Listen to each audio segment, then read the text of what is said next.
participation. The expectation was not for them to respond immediately, but we will definitely be taking up some of the issues that come up here with the regulator, with the Minister's office, to make sure that we fast-track these issues. We know that even beyond this, the issue of healthcare reform is being looked at globally. And the Council for Medical Schemes, it hasn't really been playing its role, has it? Yeah, the Council, we understand there are challenges. They've had change in leadership repeatedly over time. And also in the past 2 years or so, they've lost quite a number of their senior members. And we think that might be some of the reasons why some of things have not been pushed. We are particularly concerned about not just the PMB issue, but also the issue of the low-cost benefit option, which we believe would actually increase access. So it's not just that one issue, but other issues. And this conference is also assisting us to crystallize those that we need to prioritize. And with all these problems, which were obviously exacerbated by COVID-19, we had these problems even prior to that. Where does this put us in terms of the implementation of NHI? Will it even work in South Africa? Yeah, you will be aware that the process is actually far advanced, and there was a motion passed in Parliament, I think 2 days ago. So in terms of the process, they might actually meet the target. What is concerning rather is whether the bill will be fit for purpose. We are deliberating quite a bit. We had analysis of the sentiments of the submissions made. And we believe that we can still do a lot to improve the content of the bill and to make sure that it will achieve its intention. However, currently, the concern is that it will not do that. Yeah. And we continue to engage with the department and the government. And I mean, Doc, I know that the minister during the conference told you that he acknowledges some of the problems that we have, etc. But we need more than, heads of state just acknowledging that we have problems.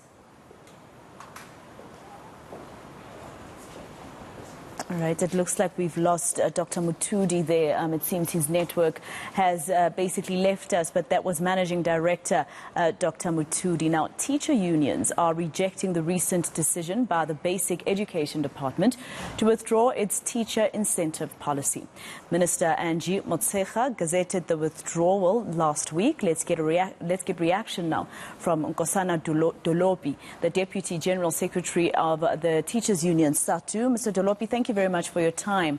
What's your initial reaction to this? I mean, we already have a shortage of teachers in those rural areas, and taking away this incentive, will that not exacerbate the problem?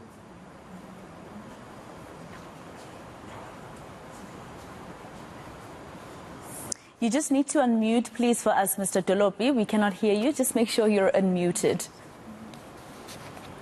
I'm sorry, my apologies. No problem. You can continue in terms of the concern for this, if the incentive is taken away and it was put in place to try and assist with the problem of teachers not being enough in rural areas, taking it away, won't that make the issue worse? It comes at the back of government walking away from a signed collective agreement and refusing to implement the last leg of that resolution in 2020. When workers are finding it very difficult to make ends meet, with the rise of fuel, the rise of food, the rise of electricity, yesterday the rise of interest rates, I mean, it's just so inconsiderate. It's just something that we are struggling to fathom. And it is always unfortunate that the workers must bear the brunt of all the crises and the mistakes that were committed by the ruling class. The crisis that we find ourselves in, where government is now trying to recover money from, is a man-made crisis of corruption, poor administration, wasteful expenditure, and so on and so forth. Instead of getting this money from those who stole from the public purse, these guys are now trying to steal or take money from the workers who are struggling to make ends meet. I mean, some of them struggle to afford transport from home to go to work. Some of them struggle to pay extra accommodation when they go to these rural areas. Now, to take this money away from them, it's so really inconsiderate. We feel like they have identified the workers as a soft target, and they can just do as they wish from the workers. I think we should not accept this as workers. We must close ranks and challenge them and take this up with them in whatever way to make sure that there's no downward variation of our conditions. There's no one taking away from what we would have enjoyed for a long period of time. People have gotten used to getting this money every month. It's part of their budget. It's part of to just stand up one day and take this money away from them. Mr. Dolopi, we've lost you there just for a bit, but I'm hoping you can hear my next question. Why is it that people don't want to work in rural areas as teachers? Is it because, there's more to do there? Because of a lack of resources? Why do they need to be incentivized to work in the rural areas? Remember, the conditions in the rural areas are very deplorable. Firstly, you have to leave your own house, your own home where you are from, maybe from the comfort of a city. You have to go to areas where there's no electricity, there's no water, there's no sanitation. But even the conditions at the schools are deplorable. You don't have toilet facilities and so on and so forth.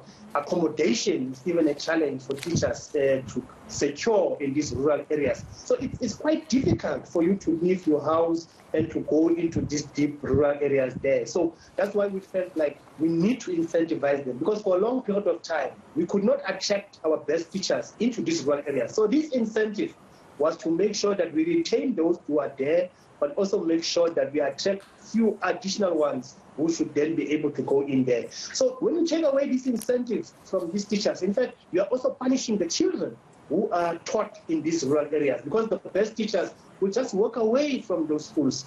The best teachers will not go into those rural areas because, it's quite difficult for them to find their way in those schools. Mr. Dolopi, we discussed this a little bit with the spokesperson of the Department of Basic Education, and he was saying that there are some other things that they're trying to do to make sure that children in rural areas are educated. For instance, finding out from people in the community if they want to become teachers and incentivizing them to go and get the degrees to teach in the areas where they're from. Is this not enough for you? That's a dream. I'm talking about reality now, where we must secure the best teachers for those learners in these rural areas, where we must retain the best teachers in those rural areas there, maths teachers, science teachers, who are finding it difficult to go into those areas. So what he's talking about will just remain a dream. We know they will not even do it. For many years, they knew that there is a shortage of teachers in the rural areas. They have not done enough to make sure that they work with institutions of higher learning such that we develop more teachers to be able to be deployed in there. For him to say this thing is not a new thing, something that they would have said before. They have not done anything about it. He's saying it now. 10 years, you can come and interview me again. They would not have done anything about it. But the point is that you can't be a government that does not care. Mr. Dolopi, I'm so sorry. I have to cut you there. I'm so sorry. I apologize for that. That was Deputy Secretary for the South African Democratic Teachers Union, SADTU.